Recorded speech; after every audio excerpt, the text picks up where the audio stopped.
So we will talk about consequences which can come any way, anytime, in any format which we have no control over, but we can act as a catalyst of our growth, whatever consequences हम लोगों के पास आ रहा है. तो ये करने के लिए हम लोग दो तरीके से काम करते हैं फॉर एनी लीडर्स और फॉर एनी इंडिविजुअल. एक है इंट्रिंसिक मोटिवेशन, एक है एक्सट्रिंसिक मोटिवेशन. जैसे हम लोग एक्सट्रिंसिक मोटिवेशन जब हम काम करते हैं या सेल्स टारगेट फुलफिल करते हैं तो हम लोगों को मालूम पड़ता है कि okay we will get some more buck, we will get some extra incentive. So the motivation is coming from outside, fear of earn a reward or avoid punishment, something like that. But intrinsic motivation is opposite. When we engage in a behavior because we find it internally rewarding. ये जो enjoyment एक state है, इस state में जब आप काम करोगे तो शायद नहीं, आपको ऊंचा नीचा उतना ज्यादा फील नहीं होगा. आप नॉर्मली काम तरीके से एक इक्विनिमिटी रख के काम कर पाओगे. And I think Ram ji आप इसको स्थितप्रज्ञा बोल रहे हो. आप कैसे देखते हो इसको? देखिए, ये जो मोटिवेशन की बात आपने की, ये बहुत ही इंटरेस्टिंग अंग्रेजी शब्द है. मोटिवेशन का तात्पर्य ये होता है कि motive plus action is equal to motivation. अब जैसे आपने कहा मोटिव कहाँ का हो सकता है? शायद कुछ रिवॉर्ड का हो सकता है कि गौतम जी आप ये कीजिए, मैं आपको एक डब्बा मिठाई दूंगा, कोई रिवॉर्ड हो सकता है. या पनिशमेंट, फियर, अगर आप ये नहीं करेंगे तो फिर मैं ये ले लूंगा आपसे. That can be another challenge in life. These motives, both the reward or the punishment, are external motivations, as you very correctly put it. So we've got to search for something which is internal. The motive has to be more internal rather than external. Now, supposing, for instance, the same task that needs to be performed and is coming from an internal perspective, how will you bring that motive to the fore?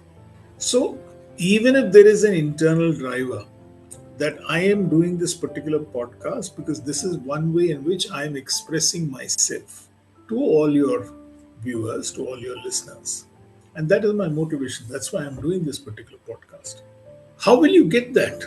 How will you make sure that your mind, which is constantly badgered by millions of thoughts, you cut all those extraneous thoughts out and you bring this basic thought, convert it into a feeling and then an intention? Because that is what this motivation is supposed to do. You're supposed to come up with this thought that, giving you this example of this podcast, I want to do this podcast. Why do I want to do this podcast? A, I enjoy talking to you. And I'm very sure that your listeners across the world are also enjoying listening to us. So there is the thought. So what is the feeling that I need? The feeling that I need to bring to the fore at this point of time is that both of us will go and explore in depth this particular concept. So this is the feeling. And the intention, therefore, is to try and give our best to this entire podcast. How will you calm your mind down? And therefore, in the Bhagavad Gita, we have this whole beautiful concept called a Sthitaprajna. So who is a Sthitaprajna? Sthitaprajna in the Bhagavad Gita is clearly defined. Okay, in chapter 2, there is a shloka 55 in which he says, Atmanyeva Atmanatushtaha, which means you are satisfied in the realization of your own self.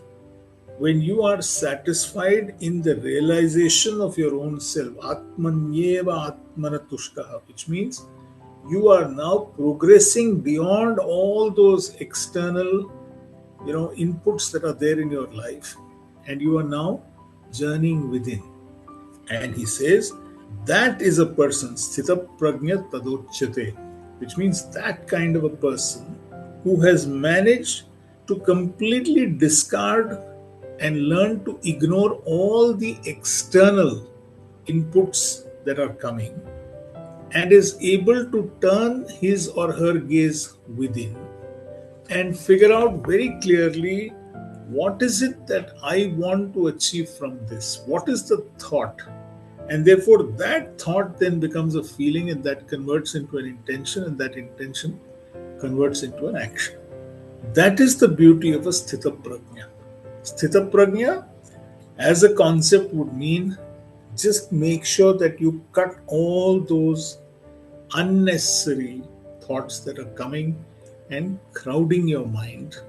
And therefore, you can then focus on what is truly, truly important to you and do something. I'll give you one more example. Let's say, for instance, I was talking to a friend of mine who's, I think he's a Michelin star chef, if I'm not wrong. He's based in Canada. And when we were talking, he was saying when he creates a particular dish, it is like a work of art. It's not just a dish that he's creating. At that point of time, he was explaining how he manages to get rid of all these extraneous thoughts and just make sure that what he is doing is he's creating a work of art at that point of time. And he's working on that, and he's putting his best, he's getting the best of ingredients, those small touches that take a wonderful dish into a great dish, into a fantastic dish, is what he's able to do. How is he able to do that? Because he's calmed his mind down and he's completely focusing on that particular activity right now. That is a Sthitaprajna. The mindset of someone who's able to calm all the extraneous inputs that you can get. It's IPL time now in India. Day before yesterday, I saw something which completely embodies the spirit of the Sthitaprajna. There is this 15-year-old boy called Vaibhav Suryavanshi. He's all of 15, doesn't even know English. He is so raw, okay? Not that knowing English makes you anything great, but still. And he is playing the most feared bowler in the world, Jasprit Bumrah. Now, can you imagine Vaibhav Suryavanshi, 15-year-old boy, against Jasprit Bumrah, the most feared bowler in the world, the most wily bowler in the world? What must be going on in his mind? In the run-up to the match, just imagine what all thoughts would have gone through this young man's mind. What are all the inputs that a lot of people would have been giving him, saying, this is how you should do it and stuff like that. And you have this young man standing there and facing Jasprit Bumrah. As a Sthitaprajna, you cut everything out. And guess what he did? The first ball, I think this is the first time in Jasprit Bumrah's life this happened. The first ball that he pulled, this young fellow of 15 fearlessly steps out and bangs him for a 6. He's laughing. He's like, how can this happen?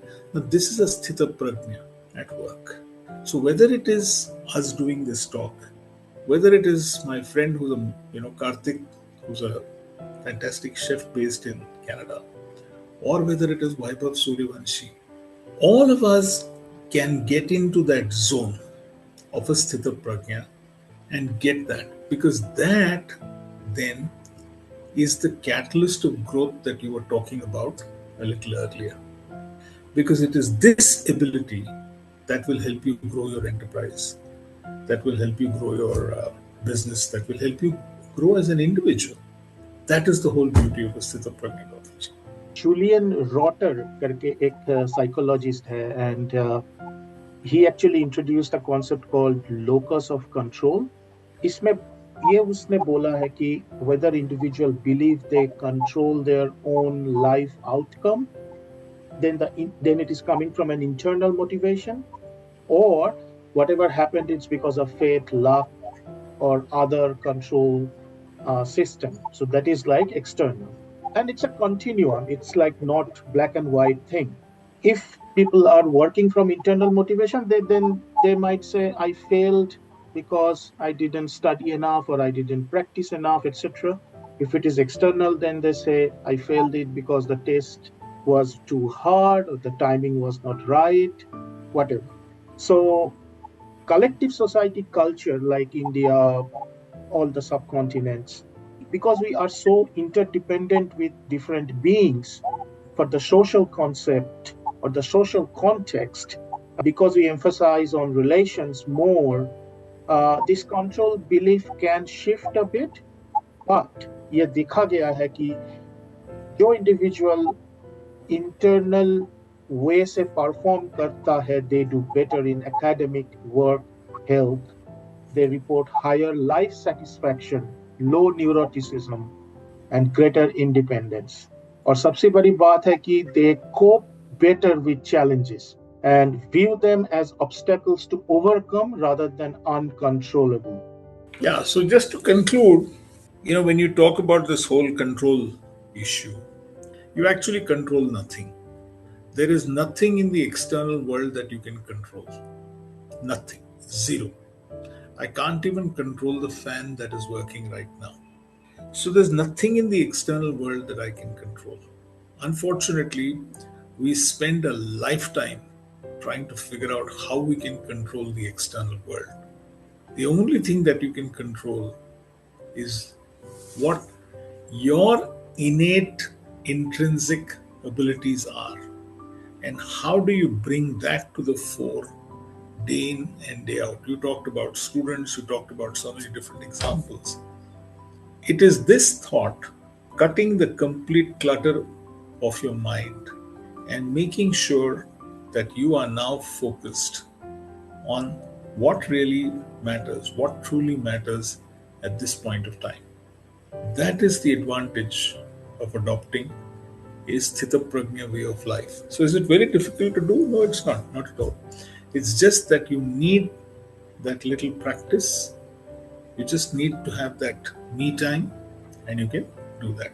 So yeah, so basically equanimity, it's not about absence of distress, rather it's accepting the discomfort or fighting or avoiding it, rather practicing it so that you can see the things objectively and make your life more fruitful, productive, and calm.